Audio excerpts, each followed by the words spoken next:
asking about the camera. Yeah. So I'm from Minneapolis. Thank you for getting us started. Yeah. But I told you I moved out to Wisconsin. Yeah. And it's a VR180 camera. That's awesome. On a gimbal. So the reason I ask is I've been looking into, my primary content is mental health awareness. Okay. I have diagnosed schizophrenia. Really? And like one of the things I did years ago, one of the things that like blew up my content was I made a video just simulating what like auditory hallucinations sound like for me. Wow. And you're okay that I'm recording? Oh yeah, absolutely. And one of the things that I thought would be so interesting, eventually I want to do like a visual hallucination simulation with like a VR set. I thought that'd be so cool to like...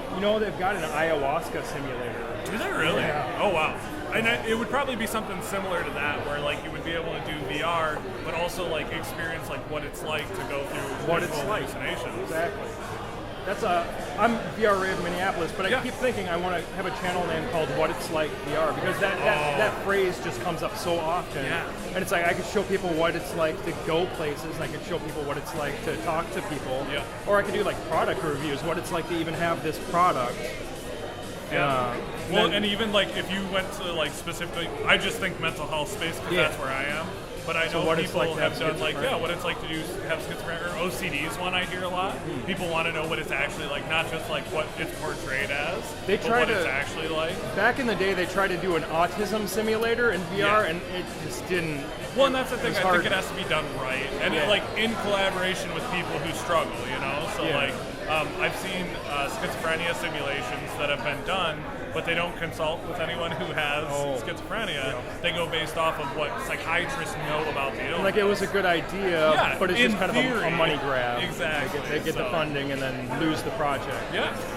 Interesting. That's I think this is like really cool. And so you're Kody Green, Schizophrenic Hippie. Yep. I'm gonna be following you real quick here. What's your main platform? Is it YouTube? It is YouTube, but like I'm hearing from Willow, I should be just omnipresent on a lot of different social media. So I started on TikTok, and then I kind of like went from TikTok to all the other platforms. See, I got nothing on TikTok, one photo on Instagram. I've just been for YouTube for 16 years. I can't say enough about like using TikTok to like diversify on other platforms. So I started on TikTok. Okay. I have 1.3 million on there. Wow. And then my first 20,000 on YouTube were just people I brought from TikTok, which made it a lot easier to grow because I had a foundation to start with. I have a friend that did that. Yeah. He's a Joke Hive. Okay. All he did was download Kill Tony videos and re-edit them with AI. Yeah. So it would like go for the zooms and go for the laughs and so he's Joke Hive. All he does is repurpose Kill Tony content. Oh, that's awesome. And he started on TikTok with millions of views and whatever, translate over to YouTube, and he makes $30,000 a month. Yeah. So I'm like, holy shit. What type of content do you do? Gaming. Nice. What kind? Variety. Okay. Variety stuff. I did Twitch for a little bit, but only because like my fan base was like, oh, you should also do Twitch. The problem with me and Twitch is I love gaming, but Twitch felt too much like work. Yeah. So it took the fun out of gaming for me. So I still love gaming, but I couldn't do like content-wise. And it's such a waste because I got to like 5,000 Twitch followers. Yeah. And now the account just sits there with no videos and no lives. Or I'm the same way. Like I streamed on Twitch a lot, and I started 2020 with like Warzone TikTok. Oh yeah. And so I heard you talk about TikTok. I started with Warzone TikTok where it kind of like blew up a little bit. Yeah. And then I moved away from gaming and then did like fun facts, story-based stuff, and I went back to gaming. Yeah.